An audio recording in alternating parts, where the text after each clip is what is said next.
change the history of this country and everything else has happened right here in the epicentre, the heart of Wessex, Wimborne, in this area, Wimborne district, over the years. And so many local people and other people know absolutely nothing about it. And the importance, I think, of this particular event, where we're celebrating 371 years, I know it's an odd number, but it's the first time we could do it, of the Dorset Clubmen's mass meeting here at Badbury Rings. It's so important to get across to people what they were actually doing and why they were doing it. Why we had two warring factions in the country, the royalists and the parliamentarians, plundering cattle, walking across our lands, taking what they wanted, doing what they wanted to do. And for the first time, probably, I don't know, certainly in our history in this country, we had an appeasement movement as such. People saying, people of Dorset, people of Wimborne saying, you're not going to do that, we don't want you to do that. What right have you got, just because you have differences politically, what right have you got to plunder our land and do what you like? We're going to try and stop you. And the Dorset Clubmen were formed. And I think it's just so important. They formed in Wimborne and they came here. And 371 years ago this happened. And this is the first time that anyone has celebrated that great happening. When Thomas Young, the great Thomas Young read out his declaration. And we're going to hear it again today for the first time. Thank you.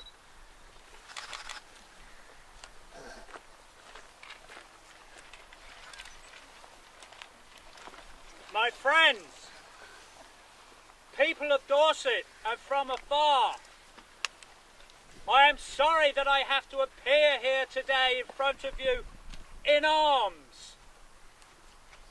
For these are distracted times, and none of us may in safety travel unmolested throughout this county. We come in peace.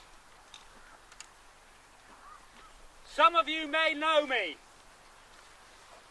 I am a lawyer from Manston at Sturminster Newton. And yet, us clubmen, we are slandered.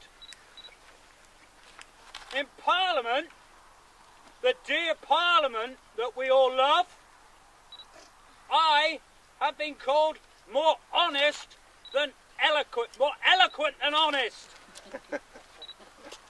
My friends will tell you of my honesty and the trueness of my heart. And you, my friends, my clubman friends, we've been described by a local bookseller in his pamphlets as a motley collection. No, these are not motley, they are fine people of Dorset. We are not called clubmen because we carry staves. We are called clubmen because we come together as a club or an association to help each other and to support one another and to save our wives and families and neighbours from utter death and destruction. Who of you has not suffered by these great men in Parliament? We all have. We all have, Yes. They, as all grandees do, bring down destruction upon us, taking our sons' lives in this unnecessary bloody war, then taxing us till we have no more to give. No tax.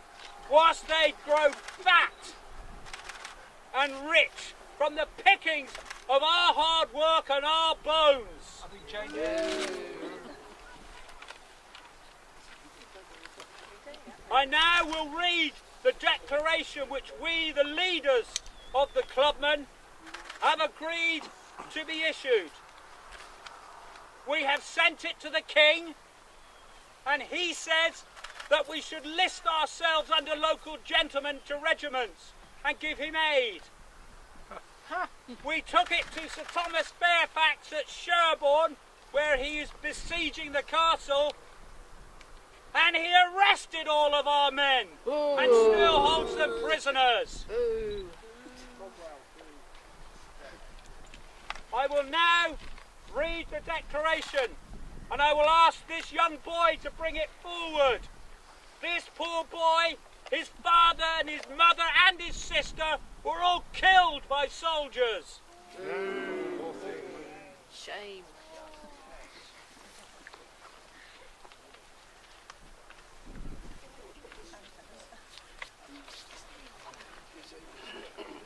This is the desires and resolutions of the inhabitants of Dorset.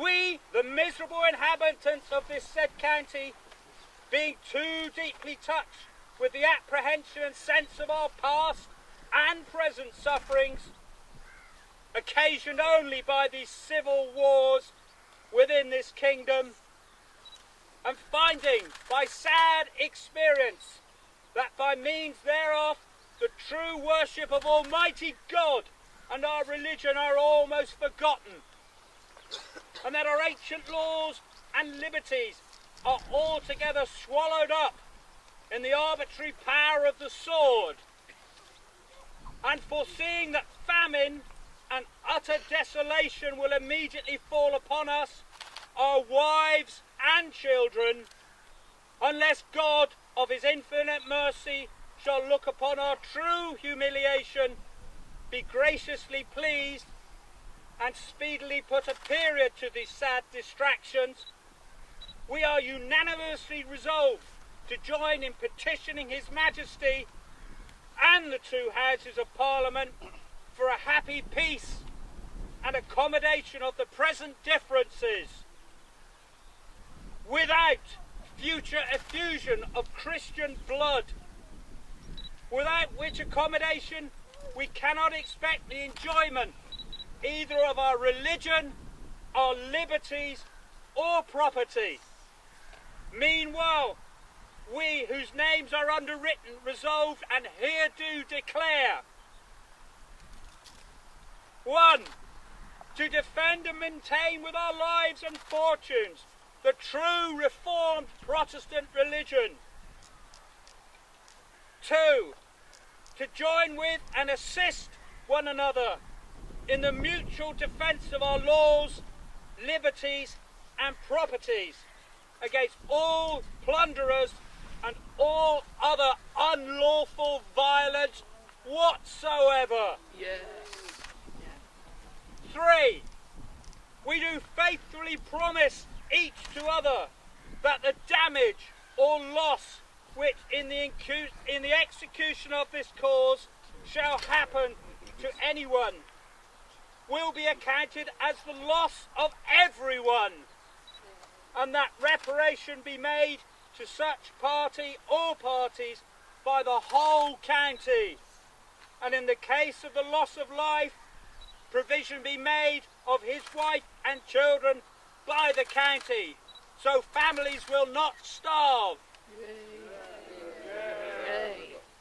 To declare all such unworthy of the general assistance as shall refuse or delay in joining us in the prosecution of these our just intentions.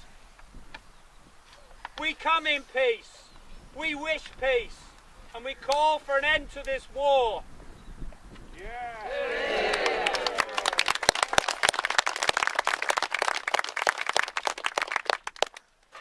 I have also this day received a letter from Sir Lewis Dive, who is the governor of Sherborne Castle for the King, currently besieged by the rebel army. And he writes such: I ask that you, the good people of Dorset, do send money to the King, if that be possible, and not give it to the Parliament, who have so often robbed you. They've picked my pig.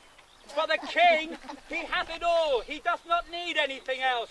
But these men in Parliament, they wish to seize everything to make them greater.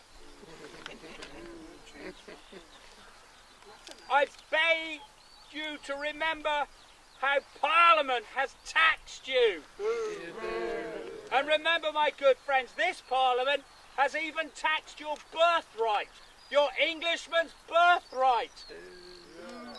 Beer! Not the King, but Parliament. They have burned the houses of several gentlemen, banished the clergy, plundered the gentry and farmers, and set a tax upon bread and meat. Shameful. So this is the Parliament that protects you. They tax your food. Turn churches into stables and abolish the Book of Common Prayer. In conclusion, Sir Lewis writes, remember, my friends, how we and our ancestors have suffered more in 3 years in this war than under 20 godly, pious kings and queens. So, good friends, I thank you for coming this day, for listening to our resolutions and declarations. And I hope you will take them home to your parishes and spread the word and bring an end to this bloody and unnatural war. Good day.